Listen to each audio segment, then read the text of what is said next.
বুদ্ধিজীবী স্মৃতিসৌধে রাষ্ট্রপতি প্রধান উপদেষ্টার শ্রদ্ধা। রাষ্ট্র গঠনের দ্বিতীয় সুযোগ কিছুতেই ব্যর্থ হতে দেয়া হবে না বললেন আইন উপদেষ্টা। বুদ্ধিজীবীদের আদর্শে গণতান্ত্রিক দেশ গড়ার প্রত্যয় বিএনপির। জাতির মেধাবী সন্তান হত্যায় জড়িতদের পুনঃ তদন্ত ও বিচার চায় জামায়াত। গণমাধ্যমের স্বাধীনতায় হস্তক্ষেপ করা হবে না বললেন প্রধান উপদেষ্টার প্রেস সচিব। বেতন দিতে না পারলে প্রতিষ্ঠান বন্ধে মালিকদের প্রতি আহ্বান। এবং দায়িত্ব শেষ করে রাজনীতিবিদদের কাছে ক্ষমতা ছেড়ে দিয়ে চলে যাব বললেন পররাষ্ট্র উপদেষ্টা। সম্পর্ক রক্ষায় ভারতকে স্পষ্ট বার্তা দেওয়া হয়েছে।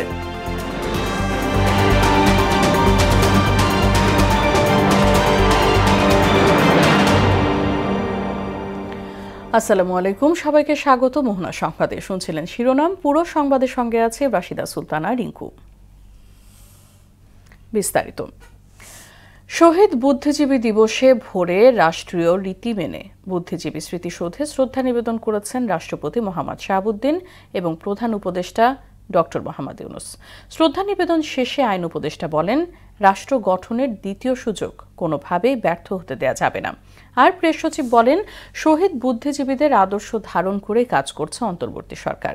মুনতাসির মামুনকে সঙ্গে নিয়ে বিস্তারিত জানাচ্ছেন মনিরুল ইসলাম।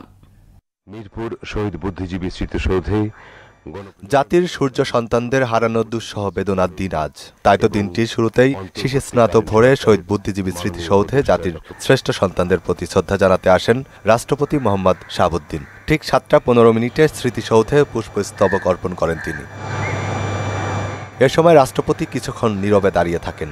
শহীদ বুদ্ধিজীবীদের প্রতি সম্মানে জানানো হয় সশস্ত্র রাষ্ট্রীয় সালাম। বিউগলে বেজে ওঠে বেদনার সুর।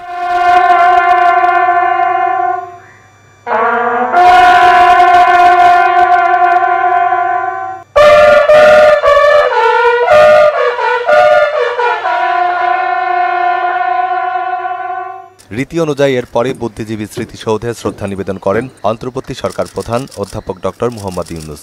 এ সময় উপদেষ্টা পরিষদের সদস্যসহ সরকারের ঊর্ধ্বতন কর্মকর্তারা উপস্থিত ছিলেন।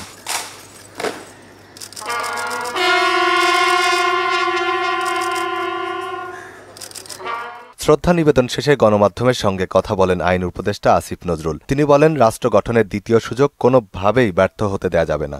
আমরা মনে করি জুলাইয়ের যে গণ অভ্যুত্থান, সেটা আমাদের যে 71-এর মুক্তিযুদ্ধ, আমাদের শহীদ বুদ্ধিজীবীরা আছেন, মুক্তিযোদ্ধারা আছেন, ওনারা যে স্বপ্ন, যে প্রত্যয় এবং যে ভালোবাসা, দেশের প্রতি ভালোবাসা নিয়ে যে সংগ্রামে ঝাঁপিয়ে পড়েছিলেন, সেটারই কন্টিনিউয়েশন ছিল।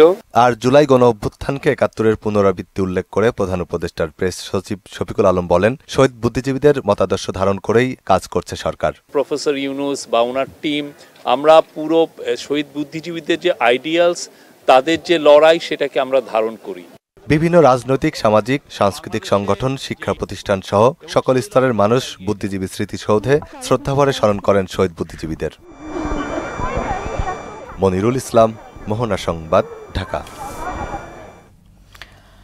পরাজয় যখন নিশ্চিত, ঠিক তখনই দেশের বুদ্ধিজীবী নিধনে মেতে ওঠে পাক বাহিনী। পরিকল্পিত এই হত্যাকাণ্ডে কাজে লাগানো হয় আলবদর সহ এ দেশীয় দোসরদের। কিন্তু অপ্রিয় হলেও সত্য, স্বাধীনতার 53 বছরেও শহীদ বুদ্ধিজীবীর তালিকা করতে পারেনি কোনো সরকার। এ নিয়ে চাপা ক্ষোভ প্রকাশ করেন ইতিহাসবিদ ডক্টর চৌধুরী শহীদ কাদের। আর নতুন বাংলাদেশের কারিগররা বলছেন, মুক্তিযুদ্ধের সঠিক ইতিহাস চর্চার পাশাপাশি শহীদ বুদ্ধিজীবীর তালিকা প্রকাশ এখন সময়ের দাবি। মনিরুল ইসলামের আরও একটি রিপোর্ট। ডিসেম্বর 71 যুদ্ধের শেষ 3 রাতে পাকিস্তানি সেনারা পরিকল্পনা আটে বুদ্ধিজীবী নিধনের। এ 3 দিনে শুধু রাজধানীতেই প্রায় 300 বুদ্ধিজীবীকে ধরে নিয়ে যায়, যাদের মধ্যে 125 জনই ছিলেন চিকিৎসক, অধ্যাপক, লেখক ও শিক্ষক। তাদের লাশ পাওয়া যায় রায়ের বাজার বধ্যভূমিতে। এরপর একে একে সন্ধান মেলে কাটাসুর ও শিয়ালবাড়ি বধ্যভূমির। স্বাধীনতা অর্জনের 53 বছর চলে। এত বছরে এসেছে কয়েকটি সরকার। সব সরকারই মুক্তিযুদ্ধের পক্ষের কথা বললেও আজ পর্যন্ত হয়নি শহীদ বুদ্ধিজীবীর তালিকা। এমনকি শহীদ বুদ্ধিজীবী পায়নি জাতীয় দিবসের স্বীকৃতিও। এ নিয়ে ক্ষোভ প্রকাশ করেন জগন্নাথ বিশ্ববিদ্যালয়ের ইতিহাসের শিক্ষক অধ্যাপক চৌধুরী শহীদ কাদের।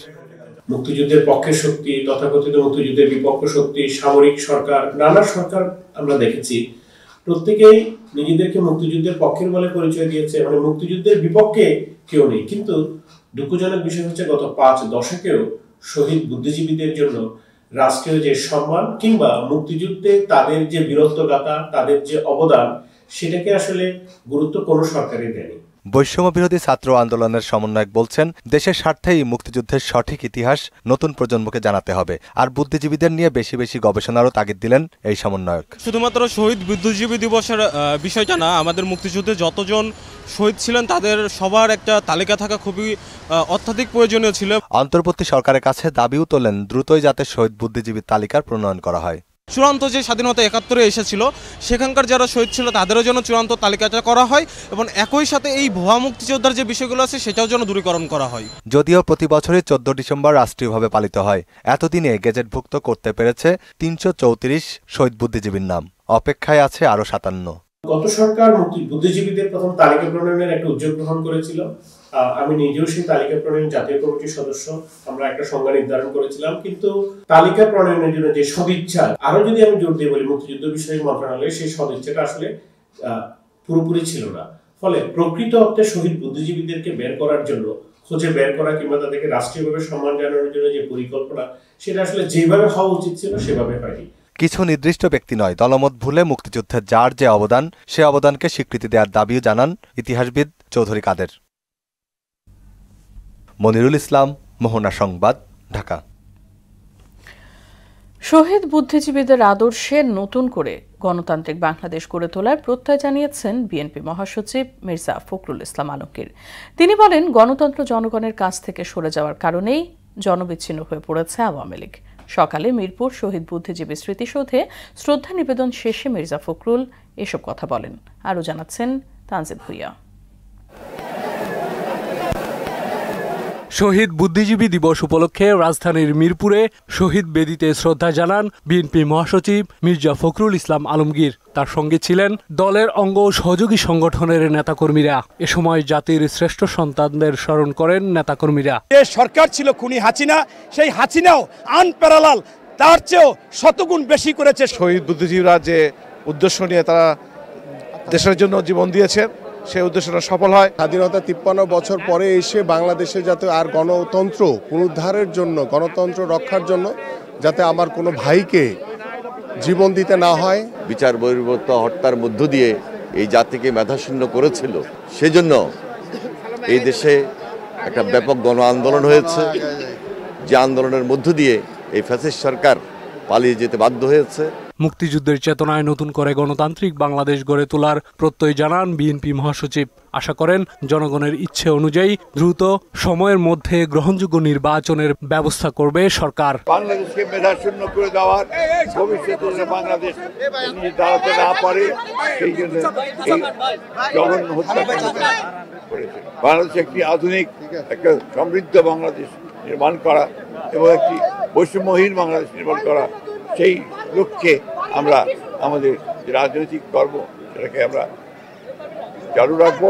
এ সময় পতিত সরকারের সমালোচনা করে মির্জা ফখরুল বলেন, গণতন্ত্র জনগণের কাছ থেকে সরে যাওয়ার কারণেই জনবিচ্ছিন্ন হয়ে পড়েছে আওয়ামী লীগ। যারা গণতন্ত্রকে হত্যা করেছে, যারা মানুষকে হত্যা করেছে, গণতান্ত্রিক স্বাধীনতা মানুষদেরকে যারা স্বাধীনতায় বিক্রি করে দিয়েছে, তারা অবশ্যই জনগণ থেকে বিচ্ছিন্ন হয়ে গেছে। শহীদ বুদ্ধিজীবীদের চেতনায় নতুন প্রজন্মের বাংলাদেশ গড়ে তুলতে নেতাকর্মীদের প্রতি আহ্বান জানান বিএনপি মহাসচিব। তানজিদ ভুইয়া, মোহনা সংবাদ, ঢাকা। বাংলাদেশকে নিজেদের তাবেদার বানানোর স্বপ্ন দেখা গোষ্ঠী বুদ্ধিজীবী হত্যার সঙ্গে জড়িত বলে মন্তব্য করেছেন জামায়াতে ইসলামের সেক্রেটারি জেনারেল মিয়া গোলাম পরওয়ার। দুপুরে বুদ্ধিজীবী দিবস উপলক্ষে দলের আলোচনায় তিনি বলেন, ভারতের শাসক গোষ্ঠী বন্ধুত্বপূর্ণ আচরণ না করলেও বাংলাদেশ তাদের শত্রু ভাবে না। এমআর আসাদের রিপোর্ট। শহীদ বুদ্ধিজীবী দিবস উপলক্ষে জাতীয় প্রেস ক্লাবে আলোচনা সভার আয়োজন করে জামায়াত ইসলামী মহানগর দক্ষিণ। আলোচনায় দলটির শীর্ষ নেতারা বলেন, জুলাই অভ্যুত্থান ও মতিঝিল শাপলা চত্বরে গণহত্যা এবং পিলখানা কাণ্ডে জড়িত গোষ্ঠী বুদ্ধিজীবী হত্যার সঙ্গে জড়িত। যারা বিডিআর হত্যাকাণ্ডের নামে আমাদের চৌকস মেধাবী সেনাবাহিনীকে হত্যা করেছে, তারাই শহীদ বুদ্ধিজীবী হত্যাকাণ্ডের সাথে জড়িত। মূল পরিকল্পনায় ছিল বাংলাদেশকে মেধাহীন করে এটার মাথাকে নুয়ে দিয়ে সেবাদাস এবং অঙ্গরাজ্যে পরিণত করার জন্য বুদ্ধিজীবীদের কারা হত্যা করেছে তার প্রকৃত ঘটনা উদ্ঘাটন করে তাদেরকেও বিচারের আওতায় নিয়ে আসতে হবে। বুদ্ধিজীবী হত্যার পুনঃ তদন্ত ও বিচারের দাবি জানান জামায়াত ইসলামীর সেক্রেটারি জেনারেল। এই চিত্র নির্মাতা জহির রায়হান সারা দেশে গ্রামে নগরে রাজনীতির সমীকরণের ভাজে ভাজে যেসব তথ্য খোঁজার জন্য তিনি অনুসন্ধানী একটা ইনফরমেটিভ রিপোর্টিং করার জন্য চেষ্টা করেছিলেন, ডকুমেন্টারি সহ তাকে যদি জীবিত পাওয়া যেত তাহলে বুদ্ধিজীবী হত্যার আসল ইতিহাস এই জাতি জানতে পারত। তাই একটি রাজনীতির পরিচ্ছন্ন বিশ্লেষণের মধ্য দিয়ে আমাদের বুদ্ধিজীবীদের হত্যা করার প্রকৃত চিত্র এবং সত্য বেরিয়ে আসা উচিত। বাংলাদেশের সঙ্গে ভারতের সম্পর্ক নিয়েও কথা বলেন গোলাম পরওয়ার। জানান স্বাধীনতার 5 দশক পেরোলেও প্রকৃত বন্ধুত্বের নজির দেখাতে পারেনি দেশটি। সারা দেশের সমস্ত রাজনৈতিক ইলেকশন বয়কট করবে, অথচ একটা দেশের পররাষ্ট্রমন্ত্রী সচিবরা এসে বিরোধী দলকে ঘটকালি করে বলবে তোমরা ইলেকশনে আসো। এটা কি কোনো বিশ্বস্ত বন্ধুর কাজ? রাষ্ট্র হিসেবে ভারতকে শত্রু মনে করি না, জনগণ আমাদের শত্রু নয়। ভারতে যারা শাসক এসেছেন, চরম সাম্প্রদায়িক একটি গোষ্ঠী ক্ষমতায় এসে বাংলাদেশে সংখ্যাগরিষ্ঠ মানুষের আদর্শ মূল্যবোধকে তারা ধ্বংস করতে চেয়েছে। মেগা প্রজেক্টের নামে আওয়ামী লীগ সরকার ভারতকে অযৌক্তিক সুবিধা দিয়েছে বলেও অভিযোগ করেন গোলাম পরওয়ার। ফারাক্কাবাদের পর থেকে আজ পর্যন্ত আমার বাংলাদেশকে শুকনো মৌসুমে তারা মরুভূমি করে ফেলছে। MR আসাদ, মোহনা সংবাদ, ঢাকা। বর্তমান সরকার গণমাধ্যমের স্বাধীনতায় হস্তক্ষেপ করছে না বলে জানিয়েছেন প্রধান উপদেষ্টার প্রেস সচিব শফিকুল আলম। দুপুরে DIU-তে এক আলোচনায় তিনি বলেন, গণমাধ্যম মালিকরা যেন সাংবাদিকদের মুখ বন্ধ করতে না পারে সে বিষয়েও পদক্ষেপ নেওয়া হবে। আর বেতন না দিতে পারলে মালিকদের প্রতিষ্ঠান বন্ধ করে দেওয়ারও পরামর্শ দেন প্রেস উপদেষ্টা। উষা ফেরদৌসের রিপোর্ট। বিশ্ব মুক্ত গণমাধ্যম সূচকে 2023 সালের রিপোর্টে বাংলাদেশের অবস্থান ছিল 163। চলতি বছর সেই অবস্থান 2 ধাপ পিছিয়েছে। গণমাধ্যমের স্বাধীনতা 1 আফগানিস্তান ছাড়া দক্ষিণ এশিয়ার বাকি সবার নিচে বাংলাদেশ, এমন তথ্য আন্তর্জাতিক সংস্থা রিপোর্টার্স উইদাউট বর্ডার্সের। এমন পরিস্থিতিতে নতুন বাংলাদেশ গঠনে গণমাধ্যমের ভূমিকা শীর্ষক আলোচনা সভা আয়োজন করে মাস্তুল ফাউন্ডেশন। এতে গণমাধ্যমের চ্যালেঞ্জ তুলে ধরেন জুলাই আন্দোলনে আহত সাংবাদিকরা। আমি যখন নাকি অ্যাটেনশন দিচ্ছিলাম ছবি তোলার জন্য, যে ধাওয়া হচ্ছে, দৌড়াচ্ছে, কেউ আমাকে পিছন থেকে ফেলে দিল। এমন একটা অবস্থায় পড়ে গেছি যে না পিছনে যেতে পারতেছি, সামনের দিকে আসতে পারতেছি। তখনই ঠিক বাম পাশে দিয়ে আমার একটা সাউন্ড গ্রেনেড এসে পড়ে। কখনো এসে কোনো ভাই বলে না, ভাই আপনার যে ভূমিকা রেখেছেন আপনাদের প্রতি অশেষ কৃতজ্ঞতা। সংবাদকর্মীরা বলেন, গণমাধ্যমের ওপর জনগণের আস্থাহীনতা দীর্ঘদিনের। গত 1.5 দশকে সাংবাদিকতার নামে রাজনৈতিক চাটুকারিতা, সুবিধাবাদী আচরণ এই পেশার মৌলিক নীতিকে বিপন্ন করেছে। শিক্ষার্থীদেরকে জঙ্গি বানানো, দুষ্কৃতী বানানো, দুষ্কৃতিকারী, এটা কিন্তু আমরাই করেছি কেউ না কেউ। পুরার আশায় আমরা কিন্তু এই কাজটা করেছি, অন্য কোনো কারণে না। বাংলাদেশের সার্বভৌমত্ব বিনষ্ট করতে পারে এমন প্রচারণার মধ্যে পড়েছি, সেই ফাইটটা গণমাধ্যমকে দিতে হবে। প্রধান উপদেষ্টার প্রেস সচিব শফিকুল আলম বলেন, বর্তমান সরকার সংবাদ মাধ্যমের স্বাধীনতায় বিশ্বাসী। আমরা স্বাধীন জার্নালিজমে বিশ্বাস করি, সর্বোচ্চ স্বাধীন। কেউ যেন আপনার জার্নালিজম দ্বারা ক্ষতিগ্রস্ত না হয়, সজ্ঞানে করবেন না, অজ্ঞানেও যেন না করে। আমরা ওই জার্নালিজম চাই এবং সেই জন্য আমরা কাজ করছি। গণমাধ্যমকে নতুন উচ্চতায় নিয়ে যেতে কাজ চলছে বলেও জানান প্রেস সচিব শফিকুল আলম। যেই মালিকই আসুক না কেন, যেই ধরনের জার্নালিস্টই আসুক না কেন, তারা যেন আপনার মুখটাকে বন্ধ না করে। যারা এগুলো বেতন দিতে পারবেন না, ভাই আপনারা জার্নালিজম করেন না, দরকার নাই। উষা ফেরদৌস, মোহনা সংবাদ, ঢাকা। রাষ্ট্রীয় মর্যাদায় শায়িত হলেন কবি হেলাল হাফিজ। বিকেল 3টার পর মিরপুরের শহীদ বুদ্ধিজীবী কবরস্থানে তাকে দাফন করা হয়। এর আগে 2টি জানাজা অনুষ্ঠিত হয় তার। প্রথমে বাংলা একাডেমি, এরপর জাতীয় প্রেস ক্লাবে। জানাজায় লেখক, কবি, সাংবাদিক সহ সব পেশার মানুষ অংশ নেন। কবির প্রতি শ্রদ্ধা জানিয়েছেন আইন এবং সংস্কৃতি বিষয়ক উপদেষ্টা। এ সময় প্রধান উপদেষ্টার প্রেস সচিব শফিকুল আলম বলেন, কবিতার মাধ্যমে বাংলাদেশের মানুষের হৃদয়ে বেঁচে থাকবেন কবি হেলাল হাফিজ। দায়িত্ব শেষ করে রাজনীতিবিদদের কাছে ক্ষমতা ছেড়ে দেওয়ার কথা বললেন অন্তর্বর্তী সরকারের পররাষ্ট্র উপদেষ্টা তৌহিদ হোসেন। নরসিংদীতে এক অনুষ্ঠানে তিনি বলেন, সুসম্পর্ক রক্ষায় ভারতকে স্পষ্ট বার্তা দেওয়া হয়েছে। বিস্তারিত জানাচ্ছেন শারমিন স্বর্ণা। নরসিংদীর বেলাবতে উপজেলা কর্মকর্তা, বীর মুক্তিযোদ্ধা ও সুশীল সমাজের প্রতিনিধিগণের সঙ্গে মতবিনিময়কালে অন্তর্বর্তী সরকারের পররাষ্ট্র উপদেষ্টা তৌহিদ হোসেন জানান, বর্তমান সরকার নির্বাচনের মাধ্যমে রাজনীতিবিদদের ক্ষমতা হস্তান্তর করবে। এটা নিয়ে সন্দেহের কোনো সুযোগ নেই বলেও জানান তিনি। আমরা সব দেশের সাথে সুসম্পর্ক চাই, সমতার ভিত্তিতে, সম্মানের ভিত্তিতে, এবং আমরা এই লক্ষ্যেই কাজ করে যাচ্ছি। অনেকে ভারতের সাথে সম্পর্ক নিয়ে প্রশ্ন করেন, যেহেতু এক ধরনের একটা অস্বস্তি এই সরকার পরিবর্তন পরে ছিল। সরকারের প্রধান লক্ষ্য চূড়ান্তভাবে একটি নিরপেক্ষ এবং সঠিক নির্বাচনের মাধ্যমে ক্ষমতা হস্তান্তর করা। আমাদের পক্ষ থেকে আমরা খুব স্পষ্ট বার্তা দিয়েছি যে আমরা ভালো সম্পর্ক চাই। বর্তমানে দেশে গ্যাস সংকট রয়েছে, সংকট কেটে গেলে সারে ঘাটতি থাকবে না বলে মন্তব্য করেছেন শিল্প উপদেষ্টা আদিলুর রহমান খান। নরসিংদীর ঘোড়াশাল পলাশ ইউরিয়া সার কারখানা পরিদর্শন শেষে সাংবাদিকদের একথা বলেন তিনি। গ্যাস যদি আমরা নিরবচ্ছিন্নভাবে পেতাম তাহলে সমস্ত কারখানাগুলো চালু রেখে আমাদের সার আমদানি করতে হতো না। ভোলাতে কিছু গ্যাস পাওয়া গেছে, বাপেক্সের উদ্যোগে আবার গ্যাস খননের চেষ্টা হচ্ছে। আমরা যদি গ্যাস পাই তাহলে সেই সংকটটা চলে যাবে। এ সময় শিল্প উপদেষ্টা আরও বলেন, বাপেক্সকে বসিয়ে রাখা হয়েছিল, গত 15 বছরে গ্যাস খনন করা হয়নি।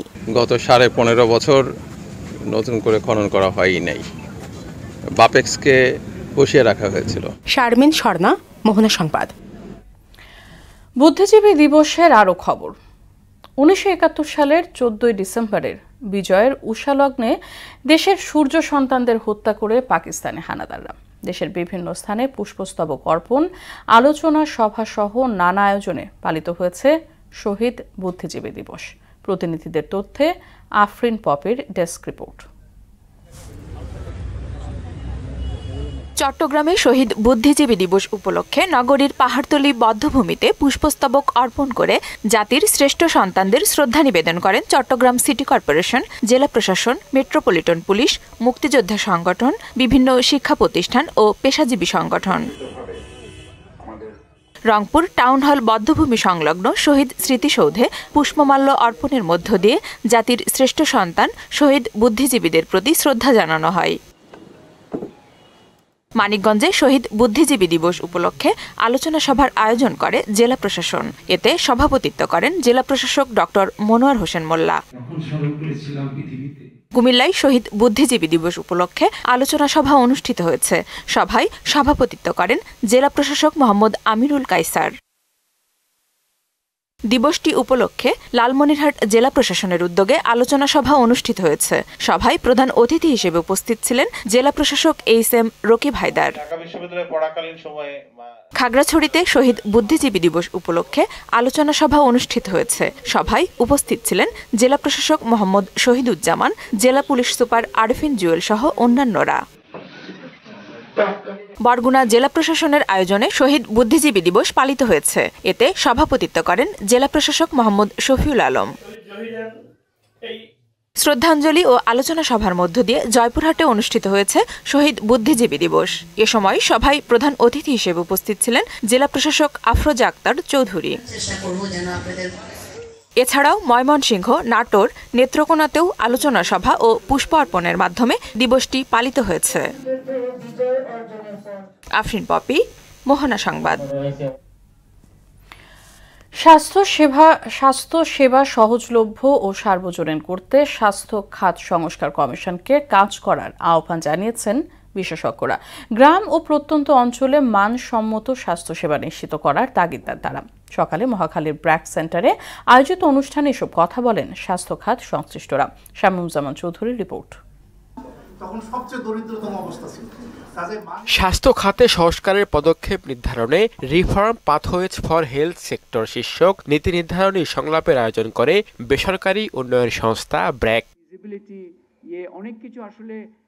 বিদ্যমান স্বাস্থ্য ব্যবস্থার প্রয়োজনীয় সংস্কার, চিকিৎসার গুণগত মানোন্নয়ন এবং স্বাস্থ্য ব্যবস্থার কাঠামোগত পরিবর্তনের পক্ষে মত দেন বিশেষজ্ঞরা। আমরা উপজেলা হেলথ কমপ্লেক্সের যে বিষয়গুলো বলছি, আমরা আসলে সঠিক জনবল, যন্ত্রপাতি এগুলো সঠিকভাবে হয়তো দিতে পারি না। যেমন সার্বক্ষণিক সেবা দেওয়ার মতো নেতৃত্ব যাতে আসে, সেটা কিভাবে আসা যায় সেই স্ট্রাকচারটা আমাদের করতে হবে। বিজিএমই, বিকেএম এর সাথে এমইউর মাধ্যমে কিন্তু আমরা গার্মেন্টস ফ্যাক্টরিতে কিন্তু আমরা ফ্যামিলি প্ল্যানিং এর কমিটিগুলো দিচ্ছি, কাজে এটা সম্ভব।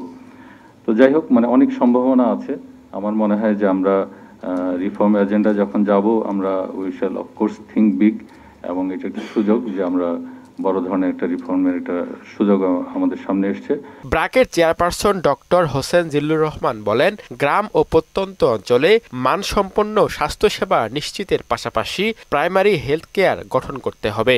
আমরা থিঙ্ক বিগের অন্যতম ফোকাসটা করে ফেলতে পারি যে আগামী 5 বছর আর কিছু না হোক, Bangladesh health system will have been reoriented towards a more holistic public health primary health care system at the delivery level আছে, ওগুলোকে রিপারপাস করা। I think repurpose is the word, মানে অল্টারনেটিভ আরেকটা কিছু বাইর না করে রিপারপাস। বাট এই রিপারপাসটা তাহলে খুবই স্ট্র্যাটেজিক এবং করে ইফেক্টিভলি করতে হবে। রোগী এবং চিকিৎসকদের সুরক্ষায় এ বিষয়ক আইনের কঠোর বাস্তবায়নের তাগিদ দেন বিশেষজ্ঞরা।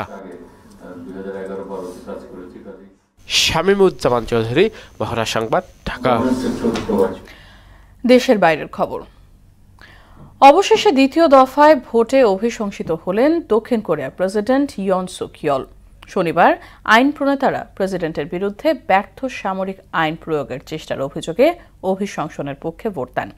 এ সময় পার্লামেন্টে 300 আইন প্রণেতার মধ্যে 204 জন অভিশংসনের পক্ষে এবং 85 জন বিপক্ষে ভোট দেন। 3 জন ভোটদানে বিরত ছিলেন এবং 8টি ভোট বাতিল করা হয়। এর আগে গত 3 ডিসেম্বর দেশ জুড়ে সামরিক আইন জারি করেছিলেন প্রেসিডেন্ট ইয়ন সুক ইয়ল। ভারতের দেয়া বিশেষ সুবিধা মোস্ট ফেভারিট নেশন তকমা বাতিল করেছে সুইজারল্যান্ড। বিশ্ব বাণিজ্য সংস্থার নিয়ম অনুযায়ী একটি দেশ যদি অন্য কোনো দেশকে MFN মর্যাদা দেয়, তাহলে সেই দেশের প্রতি শুল্ক ও বাণিজ্য নীতি সম্পর্কিত বিশেষ সুবিধা প্রদান করতে হয়। দেশের মধ্যে লভ্যাংশ, সুদ, রয়্যালটি আর প্রযুক্তি সেবার উপর কম কর হার প্রযোজ্য হলে তা ভারত সুইজারল্যান্ডের ক্ষেত্রেও একই হবে। এর আগে 2021 সালে এই হার 10 থেকে কমিয়ে 5% করা হয়েছিল। শেষ করব সংবাদ, তবে যাবার আগে শিরোনামগুলো আরো একবার।